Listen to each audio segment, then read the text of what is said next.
মুনাফিক বানিয়ে নাস্তিক বানিয়ে জাহান্নামে ঢুকাবো। আমি চ্যালেঞ্জ দিলাম, ডান দিক থেকে ধোকা দেব, বা থেকে, সামনে থেকে, পেছন থেকে, নিচ থেকে, রগের শিরা উপশিরায় ঢুকে, মাজরাত দাম যেখান দিয়ে রক্ত চলাচল করে ওখানে ঢুকেও আমি ধোকা দেব। তো আপনি জান্নাতে ঢুকাবেন কেমনে? আল্লাহ বললেন, তুমি আমারও চ্যালেঞ্জ দাও। এত বড় সাহস! আমি তো সব রাজার বড় রাজা, মহারাজা। চিৎকার করে বলেন ঠিক কিনা? মহারাজার সাথে চ্যালেঞ্জ দেয়া যায় না। তুমি আমাকে চ্যালেঞ্জ দাও, ওকে ডান, আই টেক ইউর চ্যালেঞ্জ। আমিও তোমার চ্যালেঞ্জ নিলাম। তুমি আজীবন ধোঁকা দিবা, আজীবন তুমি গুমরা করবা, বেনামাজি বানাবা, জালিম বানাবা।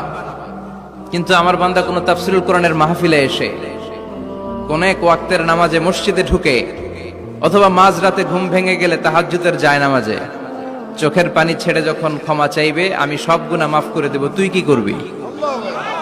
চিৎকার করে পড়েন আল্লাহু আকবার।